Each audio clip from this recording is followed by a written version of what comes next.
have forfeited your right to live at all. I'm going to sentence you to life in prison without the possibility of parole. 6 consecutive sentences of life imprisonment without the possibility of release or parole. From a standard life sentence to a jaw-dropping 3,000 years, today we're diving into the most extreme punishments ever handed down by the justice system. Count 12, murder in the first degree. After deliberation, Rebecca Wingo. We, the jury, do not have a unanimous final sentencing verdict on this count, and we, the jury, understand that as a result, the court will impose a sentence of life imprisonment without the possibility of parole on this count. Doesn't seem too shocking for a man who killed a dozen people in a shootout and injured many more. I mean, the most he could get is 12 life sentences, right? But what came unexpectedly for this man was another 3 millenniums of imprisonment without the possibility of parole. Convicted murderer, theater shooter James Holmes sentenced to more than 3,300 years in prison today. That's on top of the 12 life sentences he's already serving. The judge sentencing Holmes to 48 years in prison for each count of attempted first-degree murder, 32 years for each count of second-degree attempted murder, and another 6 years for the booby trap. Man's respawn point won't be moving an inch for another 30 to 40 lives. The jury has returned the following verdict. Verdict form number 1, we find the defendant guilty of robbery in the first degree. Signed, foreperson. Have I accurately portrayed your verdict, sir? And do the rest of you agree with that representation? Very well. Does he know what 2 life sentences actually mean? His response to being called a cold-blooded murderer is, "Oui, this chair swings." Sometimes a life sentence or 2 isn't enough for people like them, especially this mother. Unprotected, to suffer what I heard was the most gruesome death imaginable, with no food, no water, no protection, and lying in her own feces. You decided you needed a vacation. You left your baby, Jalen, trapped in a pack and play without food and water for 10 days. I'm going to sentence you to life in prison without the possibility of parole. This case doesn't just revolve around negligence. It's straight up evil. She deserves the same kindness she did to her kid. No food, and no water, and no protection. The serial rapist Joseph McCann was today told he will spend at least 30 years behind bars for the horrific attacks he carried out, handing McCann 33 life sentences for sex attacks on 11 women and children. The judge called him a psychopath, a coward. What even is the point of 33 life sentences? Is the court going to make sure that no matter what life form he takes after reincarnation, he won't be able to escape the eyes of justice? For people who commit these offenses, these sentences must be imposed in order to prevent like-minded people, as the accused, from committing further offenses of this nature. And its verdict, 5 life terms, 1 for each of the crimes, including murder and rape. The judge didn't hold back even a bit. And it's the most suitable decision ever, because 1 life sentence clearly isn't enough for a predator like this guy.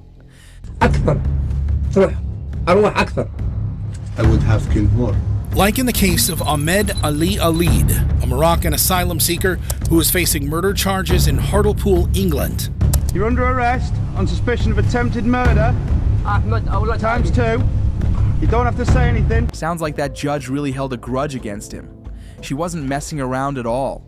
This guy got served life imprisonment without the chance of ever getting out because he decided to turn the frozen food aisle into a crime scene.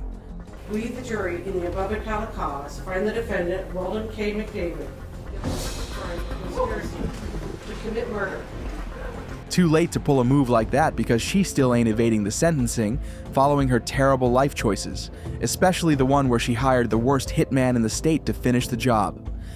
A jury deciding the death penalty for Dylan Roof, who walked into that church and then shot and killed 9 parishioners who had invited him to pray with them.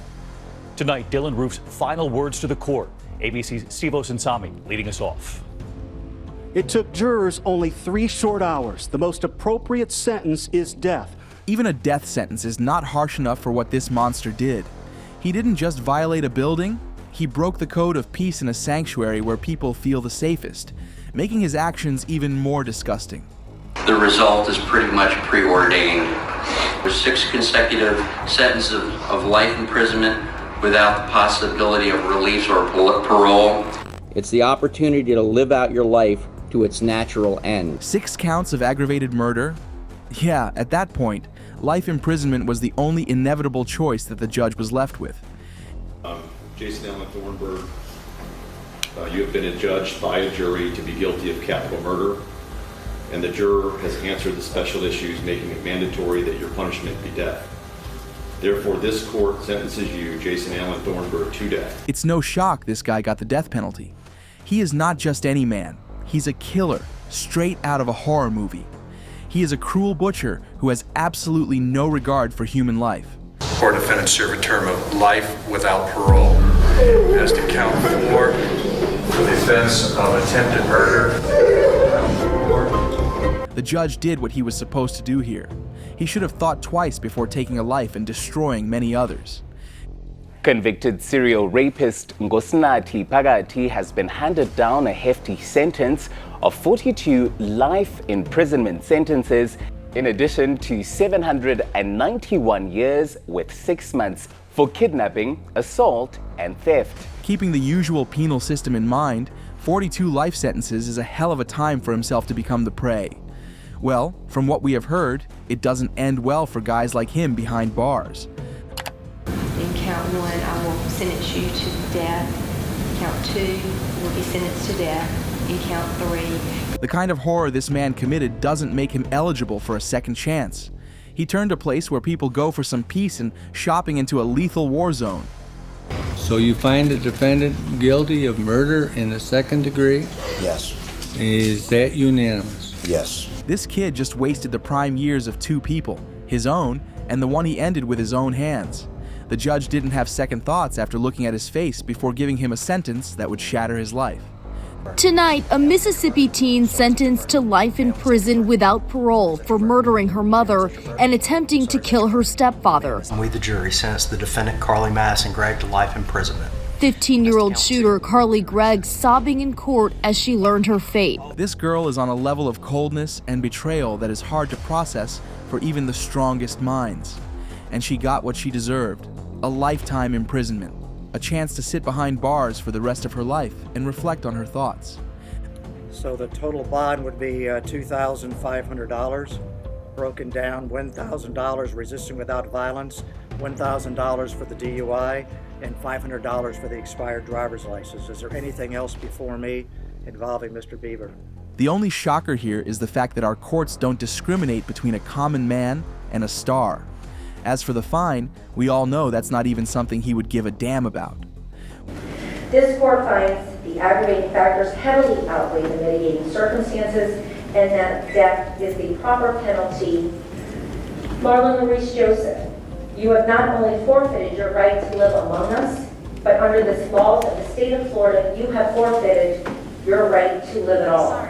Wow, those are some cold, heavy words, but are completely befitting of a man like him who ruthlessly murdered a woman and her daughter. They give you? I got 3 consecutive life sentences plus 106 years. 3 consecutive life sentences plus 106 years for some stuff that don't even carry this kind of time. None of the charges carry this type of time, none of them. But I got time like I killed. At this point, the judge didn't just throw a single book at this guy, he threw an entire library at him. The punishment given to this guy is just indirectly saying, you're never breathing free air again, not now, not ever. I didn't mean to kill Oscar. Ashley, I really didn't. You really think I did that? I didn't mean to hurt him. Great, here come the waterworks. Isn't it ironic that he keeps crying over how he beat his girlfriend's little boy to death? Just because he won't stop crying? I can't take back what was done. I wish I could. I would give my life for Austin. Well, tell that to the dead kid you couldn't stop from killing back then. If only someone could tell him that his bawling and crying will not bring the innocent kid back. Based on his short life now, what is to say he won't do this again? Well, we don't know that. I think it's completely unlikely.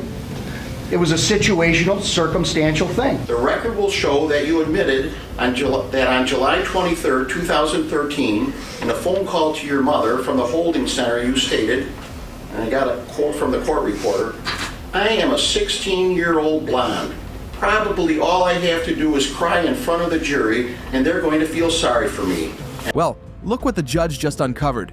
How brilliant. Apparently, all you need to do to dodge justice is cry a little and hope the court forgets about the crime. Truly a masterclass act to outshine the judge. Too bad it couldn't pass through. I'm sure you like this video, and if you want to watch more of such stuff, like our video, and check out the rest of our videos on our channel.